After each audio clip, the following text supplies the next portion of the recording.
beat his ass for y'all talking. Shit, wait. For I don't real. give a fuck. I better be quiet. I don't give a fuck if y'all was all quiet, that ski y'all was, mask if and y'all all was that. loud. We got the whatever whole hood the fuck over you there, talking about. like twisted up. I don't give a fuck Y'all about none can of that. do whatever I don't y'all care about want. none My of that. mother, he I can't don't care stop about no nothing hood, over no here. none of that. Not at all. I'm telling you, I'm gonna f him up. Not at all. Never. Nothing's gonna get f***ed up over here. What do I look like getting f***ed up? I want to fight him, bro, because he been tricking the boxing game for too long. He been tricking the boxing game for too long. He makes shit look good. He makes shit look better than what it is. After weeks of rumor, postponed matchups, and non-stop debate across the boxing community, the announcement is now official. Tank Davis has made a significant shift, stepping away from his previously scheduled fight with Lamont Roach and locking in a bout against one of the sport's most electrifying young names, Keyshawn Davis. This isn't just another fight on the calendar. It's shaping up to be a high-voltage collision between two unbeaten fighters, both riding serious momentum, with everything riding on the outcome. What makes it even more consequential is Tank's own declaration that 2025 represents the closing chapter of his professional career, which means every single appearance carries enormous weight with zero margin for error. Growing criticism surrounding the originally planned Roach matchup seemed to push Tank towards seeking a bigger, more attention-grabbing challenge, and Keyshawn Davis emerged as exactly the kind of opponent capable of delivering that. This shift didn't arrive without context. There's an entire backstory of tension, behind-closed-doors developments, and building noise that set the stage for it. So let's break down exactly how things got here, what's actually at stake, and why this matchup could go down as one of the sport's defining moments. The original pairing with Lamont Roach simply failed to generate serious buzz. Roach is a capable and dangerous fighter, but he doesn't have broad name recognition among general audiences, and that became a real problem when paired against someone of Tank's stature. From the outside, it was obvious that far more compelling options existed for a fighter of his caliber. With this being his final year in the sport, Tank has been under mounting pressure to deliver the kind of showcase fights that fans actually want to see. Following dominant knockout performances over Ryan Garcia and Rolando Romero, most fans assumed Tank would be chasing bouts with elite names like Shakur Stevenson or Devin Haney. The prospect of a less prominent matchup left a segment of his fanbase visibly disappointed, particularly since Roach simply doesn't command the drawing power needed to fill arenas or move pay-per-view numbers at the level expected. The next year, I'm out of it. After our second fight. You're out of it? Yeah, Care to elaborate on that? out of the sport. After our second fight. Nah, no, I'm gonna win, bro. Nah, I could tell you my fights. On top of all that, Tank himself dropped hints that someone even bigger than Shakur Stevenson could be in his future plans. Reports started emerging that ticket sales for the Tank vs. Roach card were underperforming, with a significant portion of fans publicly voicing their desire for a genuine marquee event rather than a technical, low-key contest against a relatively unknown challenger. Faced with that feedback, Tank ultimately pivoted and steered toward the fight his supporters were actually calling for, a showdown with Keyshawn Davis. So what exactly makes Keyshawn Davis such a compelling figure, and why is this fight generating so much conversation? Davis isn't simply another unbeaten prospect floating around the rankings. He's widely regarded as one of the most exciting and closely watched rising stars anywhere in the sport right now. At only 24 years old, he's already earned serious respect for his lightning-quick hands, slick defensive movement, and a level of confidence that some observers describe as crossing into outright arrogance. He also carries an Olympic silver medal on his resume and has maintained an unblemished record since making his professional debut. One thing that stands out clearly is that Keyshawn has consistently backed up his words inside the ring, rather than simply talking a big game. For Keyshawn, this matchup means far more than just a step up in competition. It's a statement. Defeating Tank wouldn't just create headlines, it would catapult him into the center of boxing's spotlight as the division's next marquee name. With Tank signaling his retirement, Keyshawn is clearly positioning himself to inherit that throne. This rivalry didn't materialize overnight. It's been building steadily over months, fed by constant verbal exchanges, relentless media coverage, and a slow but unmistakable escalation of tension between the two camps as this potential confrontation grew closer. Keyshawn has made no secret of his belief that Tank's time at the top is running out. For him, this isn't simply validation. It's an announcement that a new era in the division is beginning. Tank, for his part, has publicly brushed Keyshawn aside as just another hungry challenger trying to make a name on someone else's reputation. What do you think of the announcement of the Gervonta Davis Roach fight? I think that, he's had a lot of criticism, but it's not a bad fight. Lamont Roach is a world champion. He's smaller than Gervonta Davis. The problem is not many people are aware of who he is or his ability. But he can fight. I don't think it's a huge fight, but... Yet beneath that dismissal, there's a quiet acknowledgement that Keyshawn brings very real and legitimate danger into this fight. Keyshawn Davis turned heads in a significant way following his dominant performance against Gustavo Lemus in a fight originally set at lightweight that quickly became completely one-sided. Lemus arrived more than 6 pounds over the weight limit and held a clear physical edge, making him appear to be a genuine threat going in. Davis quickly erased any doubt, seizing control from the opening moments with pinpoint speed, crisp technique, and serious punching power. By the second round, he had already put Lemus on the canvas 3 separate times before the referee intervened and waved off the contest. The crowd in Keyshawn's home city of Norfolk, Virginia, erupted as they watched their hometown star deliver a commanding, statement-making performance in front of a charged atmosphere. Coming out of that victory, Keyshawn immediately cranked up the pressure in his pursuit of Tank. He called him out directly and pointedly, delivering the now famous line, "Hey Javon, knock knock," making it unmistakably clear that a showdown is exactly what he's after. Keyshawn has made it his mission to stay on Tank's radar, seizing every platform available to push for that high-profile clash and signal that he's fully prepared for it. For Tank, this fight is an opportunity to reassert his dominance at the summit of the sport. He enters as the bigger name, a proven champion who has headlined major events consistently throughout his career.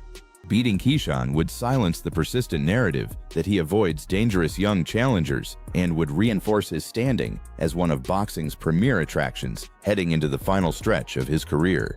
For Keyshawn, this fight represents the defining turning point he's been working toward his entire career. A victory over Tank would instantly launch him into worldwide recognition and completely rewrite the landscape of the division.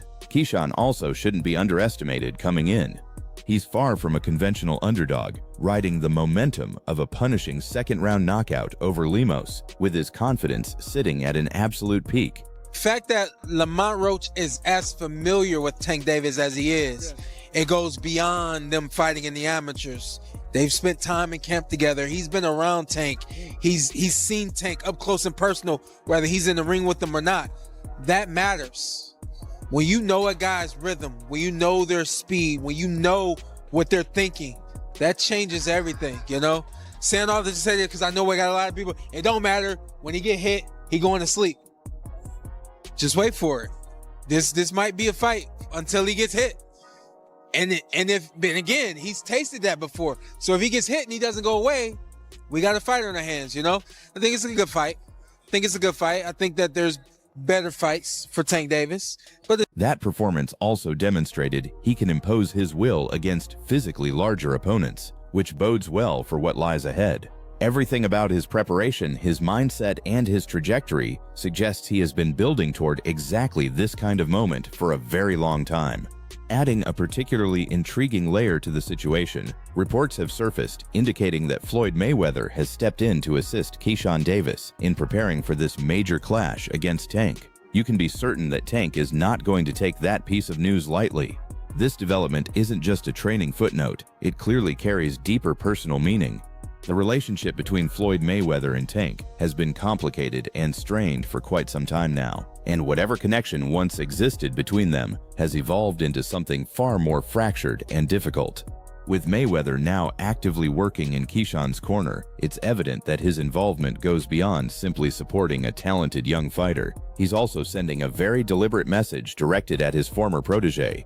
Roach may not generate the same level of excitement or mainstream appeal as Keyshawn Davis, but make no mistake, he would have represented a genuinely serious and dangerous challenge. Meanwhile, a matchup between Tank and Keyshawn Davis brings an entirely different energy to the table.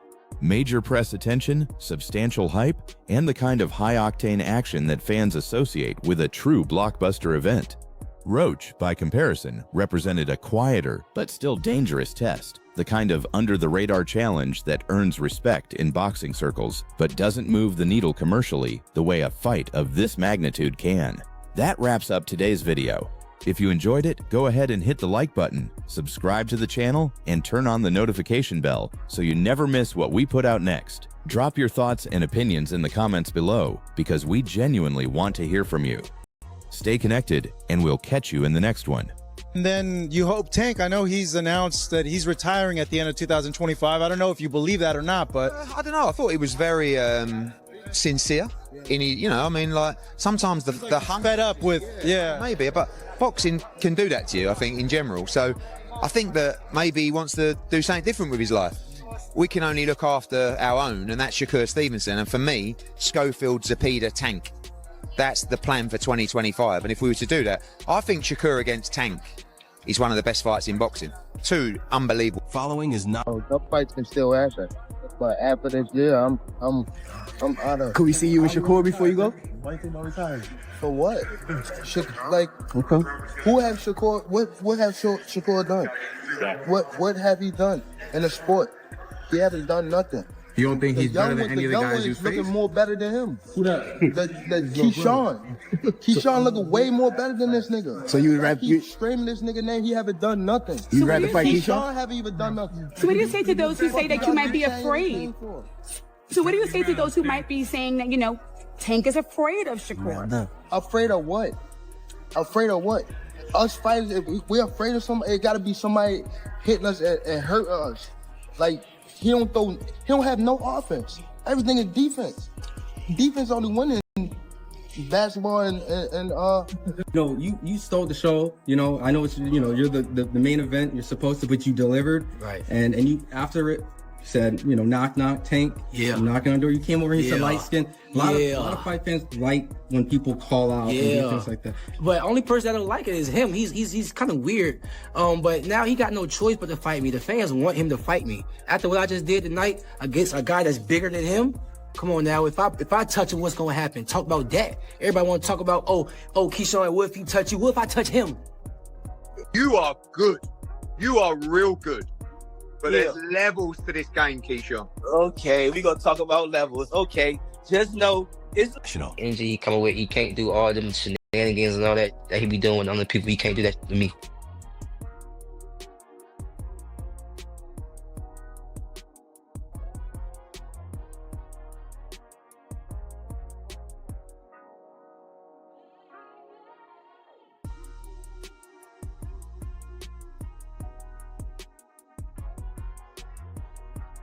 Take over the throne. I feel like I beat Tank too, as well. Only time I see them come out fast, it's on the cruise. I know boxing, and also I know myself, so. This rivalry. This Keyshawn, this new guy, he's 140 pounds. He's not bad. Yeah. Keyshawn Davis. That's him right there, isn't it? Ooh, no. Need you, bro. If you want to fight me, send me a contract, but if you don't, I'm gonna be just as popular fighting you or not fighting you. I'm gonna make my money fighting you or not fighting you. So don't get it twisted. Like I'm chasing after you. I'm not chasing you. He was over by 6.4 pounds at the weigh-in. He was that's a left counter. There it is. Davis, and down goes Levels. As he's playing Matador for moments, goes downstairs with a vicious right hook, and that left hook puts him on stinking legs and face first on the mat.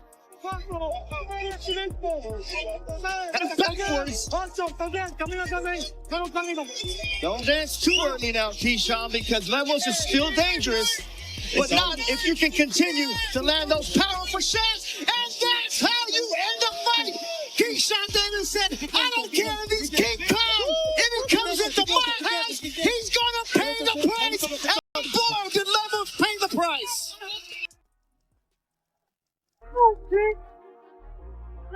Weak ass nigga, man.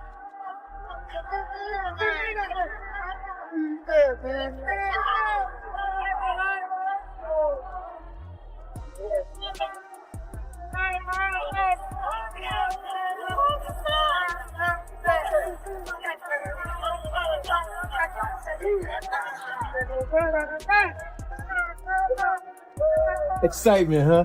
Talk about coming in here fighting a guy who was heavier. Yeah. You talked about not having no concern, but just talking about that, getting ready to fight somebody who was heavier. Nah, I really didn't have concern, man. I'm keep giving y'all the same answer, man. All glory to God. He gave me the strength to go in there and fight through this week. Like y'all don't even know, my sisters had a whole car accident today. And they hurt. My sister's head was, all of them, their head was hurting, back was hurting. Like they literally could have got taken out today. The devil didn't want this to happen, but look what happened.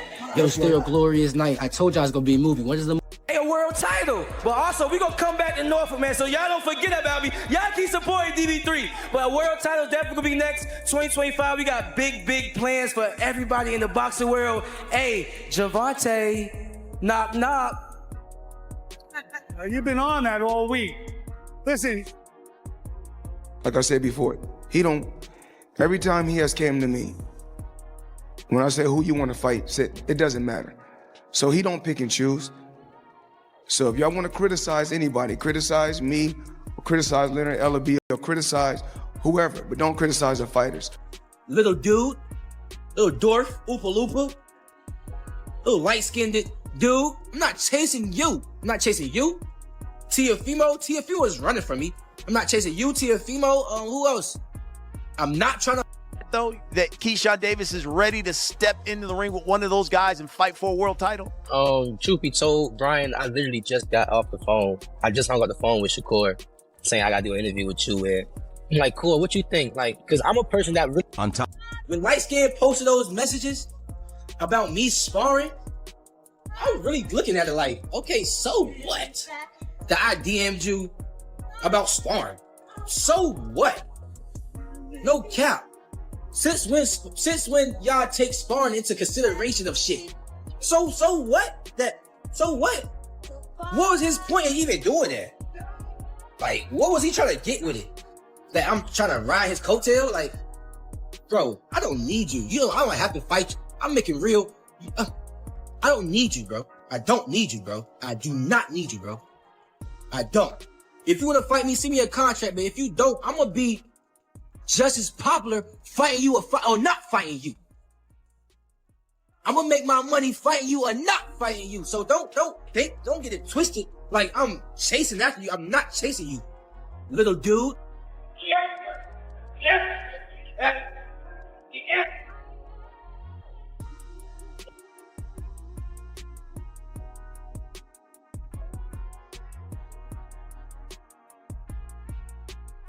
I remember first hearing an issue between Floyd and Gervonta before Gervonta fought Pedraza. And the issue I heard was that Floyd didn't want Gervonta to stay in Baltimore because he felt there was too many distractions for him in Baltimore and he wanted to stay in Vegas. And the story I was told at that time was that Floyd gave Gervonta one of his penthouses or one of his apartments in the Palms Hotel. And he said, this is your apartment. I'll furnish it for you. He got him a Jeep. At the time, Gervonta was not a world champion. He got him like a Jeep, a 4x4. You know, he basically said, I'll make it comfortable for you. I don't want you to go to Baltimore. I want you to stay here. I don't think Baltimore is the place for you, you know? And what I was told was Gervonta sold all the furniture, sold the Jeep, and went back to Baltimore and bought a Benz. You know, with Why was it so easy when he fought Frank Martin? Frank Martin was inexperienced and nervous. You know, it is what it is. It's going to be a different fight when I'm in there. He's going to be a different fighter when he's fighting me. Hey, what's your game plan for the fight? Whoop his ass. I'm always looking for a knockout. No matter what, I'm always prepared for 12 rounds. But I'm always looking for a knockout, and if I get the chance, I'm going to try to knock his head off. Just overall being something that he's not been in the ring with. I'm the total package, and honestly, sometimes I think he doubts himself. But I'm a competitor, and I feel like I'm the best.